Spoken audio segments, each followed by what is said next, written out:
Hi, I'm Mark, and today we need to talk about the Brexit consequences for Northern Ireland again. And that does not only mean the new Windsor framework. Irish unification is a hot topic again as well, thanks to Brexit. On March 8th, in 1973, almost 99% of Northern Irish voted to remain in the United Kingdom. However, the referendum did not resolve the conflict in Northern Ireland. In retrospect, referendums can often contain tragic irony. When the Scots voted on their independence from the United Kingdom in 2014, a majority of around 55% voted against it. The main argument was that it would remain in the EU, which was then considered secure. 2 years later, the decision to Brexit with just under 51% approval across the country, in Scotland with a broad pro-European majority, but hanging along, you're caught up, as we say in Germany. In addition to Scotland and London, Northern Ireland was the stronghold of Brexit opponents. Since then, there has been renewed debate about joining the Republic of Ireland, although there is still a reluctance to vote. This may also be due to the fact that one already existed, and that's 50 years ago, as I said, with almost 99% voted to remain in the United Kingdom. That's a dream result for the Unionists, which had little to do with reality in the north of the island. Indeed, by the early 1970s, the threat of civil war between pro-Irish Republicans and Unionists was palpable. Riots and street battles broke out in several towns in Northern Ireland. The British government sent in the army, and the set climax of the intervention was Bloody Sunday on January 30th in 1972. British paratroopers opened fire on a peaceful demonstration in Derry, killing 13 people. By this time, at the latest, the British government had completely lost its credibility among nationalists in Northern Ireland. In this respect, there was little interest in a referendum such as that carried out at the beginning of 1973. The problems ran too deep, and such a referendum would not reveal anything new. Consequently, the Catholics boycotted the vote. At the end, only 1% stood for the connection to Ireland. However, Catholics were in the minority at the time anyway. Based on the total number of voters in the country, a good 57% voted to remain. In this respect, the participation of the Catholics would not have changed anything that time. Still, peace did not return to Northern Ireland. The notorious Irish Republican Army, the IRA, continued to wage guerrilla warfare. A number of security forces and officials of the British government fell victim to it. At the same time, Catholic Northern Irishmen have been arrested, tortured, and even killed on real or alleged terrorism charges. The armed conflict was not pacified until 1998 with the so-called Good Friday Agreement. This expressly states that the possibility of unification with Ireland is not ruled out if the majority of Northern Irish vote in favor of it. So far, this has been considered unlikely. Since last year, however, the Catholics have once again formed the largest faith group in the north. According to the current census, 45.7% of the nearly 2 million people in Northern Ireland are Catholic and 53.5% are Protestant. In addition, in a 10-year comparison, the number of those who identified as British fell from 40 to just under 32%. And in contrast, the number of Irish rose from 25 to over 29%. In connection with the majority of Northern Irish dissatisfaction with Brexit, it does not seem improbable that there could be another referendum. The current Conservative British government will probably try to prevent this, because this time they could be much less sure of the outcome in London. After the dispute between London and Brussels over Northern Ireland has been settled, the next conflict is already looming, though. This time it's about the abolition of thousands of EU rules. Where else could Rishi Sunak have celebrated his biggest triumph as British Prime Minister than in the shadow of Windsor Castle? Last weekend, he invited all 355 Conservative MPs to the same luxury hotel where he had just days earlier wrested key concessions from the EU on trade with Northern Ireland, as they believe. "We made Brexit a success" was the message Sunak wanted to use to encourage the Tories, who are far behind Labour in the polls. In Brussels, on the other hand, they keep the balls flat, as one diplomat put it, and let the British Prime Minister enjoy his oversold success. If Sunak gets his way with the Northern Ireland deal in his EU-skeptical party, the EU strategists calculate that the tiresome Brexit dispute could finally be put behind them. In addition, a new chapter in cooperation could be opened. That was said by EU Commission President Ursula von der Leyen.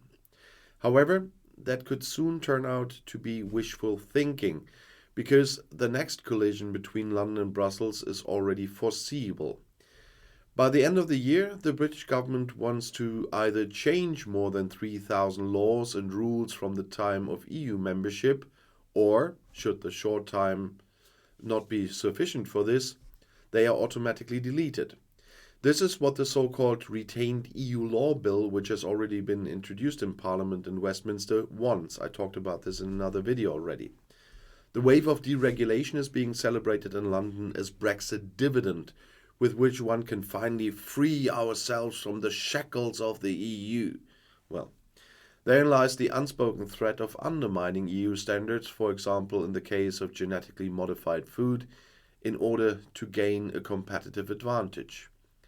The UK government's bill to retain EU law could drastically reduce the high standard and important protections for the food industry, warns Scotland's regional government. But EU standards for data, work and consumer protection are also up for discussion. In Brussels, there have long been fears that the UK could start a downward deregulation competition after leaving the EU. The recent Northern Ireland deal would only exacerbate the problem. After all, it gives the regional parliament in Belfast a say in the application of new EU rules in the Northern Irish region. Should Brussels tighten its standards, for example in food checks or the use of chemicals, and London does not follow suit, the votes of 30 unionist parliamentarians in Belfast will be enough to bring the initiative to a standstill in part of the internal market. This emergency brake by Parliament installment, in combination with the explicit desire of the hardline Brexit advocates in London to deviate from EU rules, could turn out to be a political time bomb. Brexit has released centrifugal forces that cannot be tamed by even the most skillful repair instructions, such as the new Windsor framework for Northern Ireland. 2 points could at least slow down the island kingdom from drifting further away from the European mainland.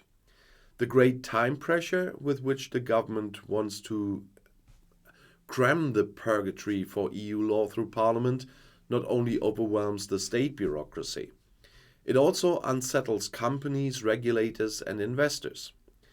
The speed with which the government intends to review existing EU law is a recipe for bad legislation, criticizes the British Law Society.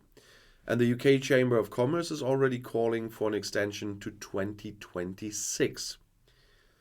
And the other safeguard is the British voters. Contrary to the impression on the continent, it is by no means the case that the majority of Britons are just waiting to free themselves from many protective rules from the EU period.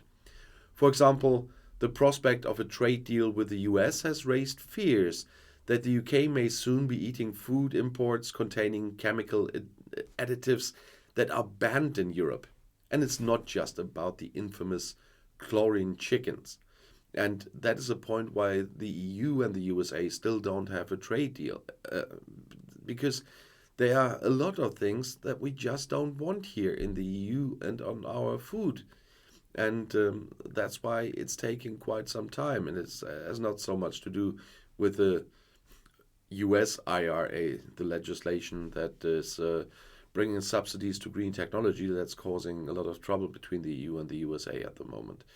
But it's mostly about standards. And that is the point, what people might forget. The DUP can use the Stormont brake if they have enough people in the regional assembly in Northern Ireland as the next troublemaker. And that could be a problem, because if the Stormont break is triggered and London, or Westminster in this case, agrees, there will be action by the EU then.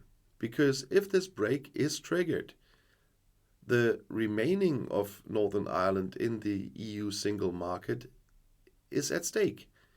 By the way, people always complain about the London thing, which I use.